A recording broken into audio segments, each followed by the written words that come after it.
இந்த புத்தாண்டு அதாவது 2024 வருக வருக என வரவேற்போம். இந்த புத்தாண்டுல நம்ம எல்லாருமே டயபெட்டிஸ், அதாவது அந்த நோய் வந்தவங்க, டயபெட்டிஸ் உள்ளவங்க எல்லாருமே அது ஒரு வியாதி இல்லை, நம்ம ஃபுட்டை சரியா எடுத்துக்கிட்டா அது வியாதியே இல்லை, அதுக்கு கவலைப்பட வேண்டாம் அப்படின்னு சந்தோஷமா வாழணும்னு கேட்டுக்கிறேன். இப்போ நம்ம மேட்டருக்கு போவோம். போன தடவை நான் என்ன சொல்லியிருந்தேன், 2 வருஷம் நான் டாக்டர்கள் பக்கமே போகலை. நான் பாட்டுக்கு டேப்லெட்ஸ் எடுத்துட்டு என் வேலைகளை செய்துட்டு அது போல டே ஃபுல்லாக என்னோட ஒர்க்கை செய்துட்டே தான் இருப்பேன். நான் நைட்டு தான் தூங்குவேன், இன்னைக்கு வரைக்கும் அப்படிதான். ஸோ அதே மாதிரி அப்பவும் அதையே கண்டினியூ பண்ணிட்டு 2 இயர்ஸ் இருந்தேன். ஆனால் அப்போ ஒரு இதில் வேலை செஞ்சுட்டு இருந்தேன், அதாவது பக்தி சேனல்.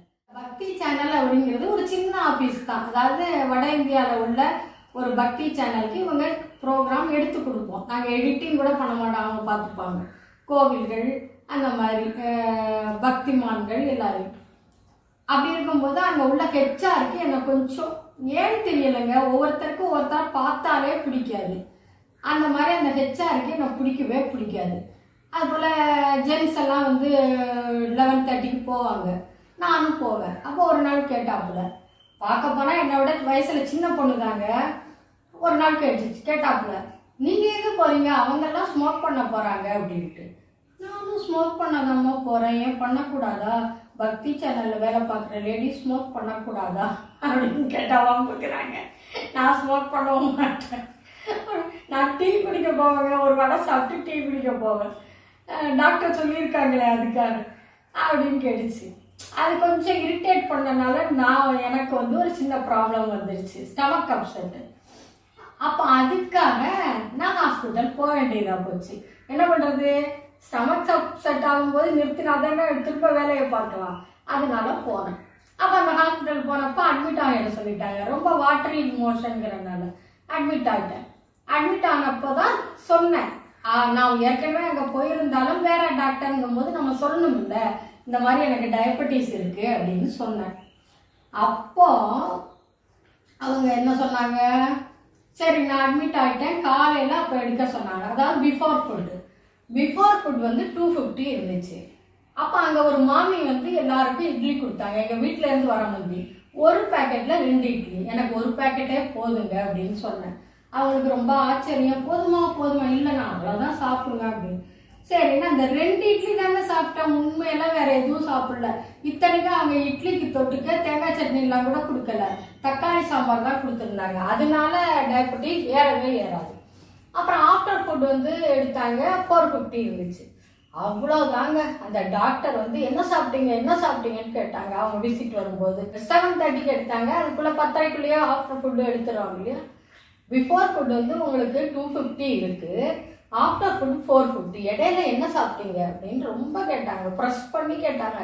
நான் அடிச்சு கேட்டாலும் என்ன சொல்ல முடியாது, என்ன சொல்ல முடியும், அடிச்சு கேட்டாலும் 2 இட்லி தான் சாப்பிட்டேன், தக்காளி சாம்பார் தொட்டு, அதுக்கு மேலே நான் ஒன்றுமே சாப்பிடல, தண்ணி கூட குடிக்கல அப்படின்னு சொன்னேன். ஆனால் அவங்களுக்கு நம்பிக்கையே இல்லை. சரி அப்படின்ட்டு விட்டுட்டேன். அப்புறம் டிஸ்சார்ஜ் ஆகி 2 நாள் குணமாயிடுச்சு.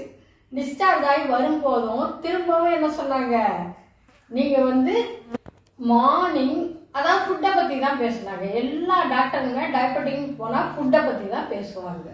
மார்னிங் நீங்கள் ஒரு டீ குடிப்பேன், காஃபி குடிப்பேன் அப்படின்னு சொல்லிட்டேன்.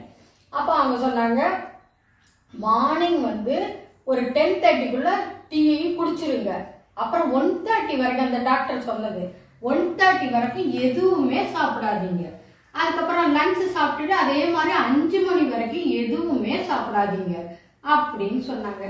ஏன் வாய்தான் சும்மா இருக்காது டாக்டர், நான் எப்பவுமே மார்னிங் டிஃபன் முடிச்சு ஒரு டீ குடிச்சிட்டா 1:30 2 மணி வரைக்கும் கூட யோசிக்கவே மாட்டேன், தண்ணி கூட குடிக்க மாட்டேன் அப்படின்னா அவர் டென்ஷன் ஆயிட்டாரு.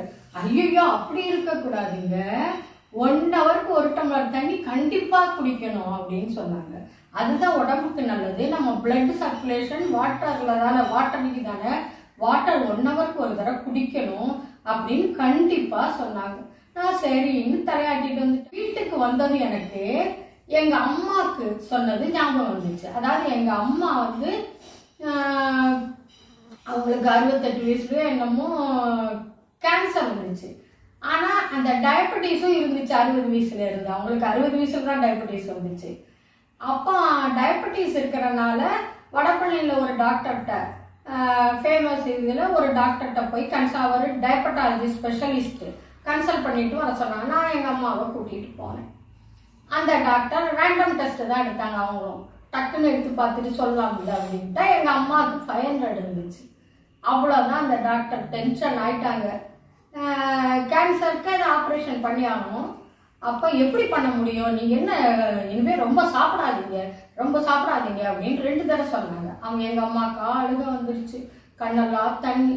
அப்போ பெற்ற தாய் கண்ட தண்ணி வந்து நான் பொங்கிட்டேன். டாக்டர், ஏன்னா உண்மை அதுதான், எங்கள் அம்மா நிறைய விரதம் இருப்பாங்க. வெள்ளிக்கிழமை விரதம், செவ்வாய்க்கிழமை விரதம், அப்புறம் பௌர்ணமி விரதம், கார்த்திகை விரதம், அப்புறம் வேற என்னென்னமோங்க. நான்லாம் விரதமே இருக்கிறனால எனக்கு தெரியாது, இருப்பாங்க. ஸோ அவங்க ரொம்ப புவர் ஈட்டர் வேற. எங்கள் அம்மா என்ன மாதிரி புவர் ஈட்டர். அவங்க புவர் ஈட்டர், அதில் விரதம் இருந்தால் பட்னியாக வேற இருப்பாங்க.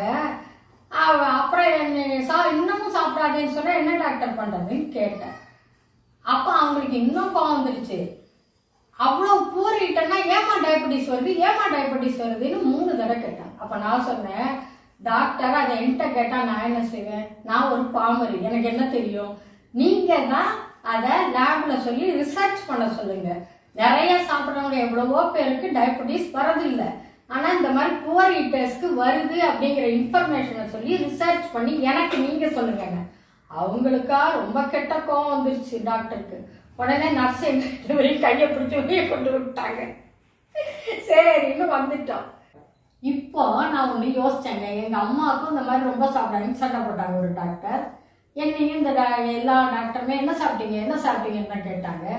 அப்போ என்ன கண்டுபிடிச்சேன், நம்ம முதல்ல நினைச்சது தாண்டா சரி, கரெக்ட். நம்மளுடைய டயட்டை நம்ம பார்த்து எடுத்துக்கிட்டோம் அப்படின்னா அது ஒரு வியாதியே இல்லை.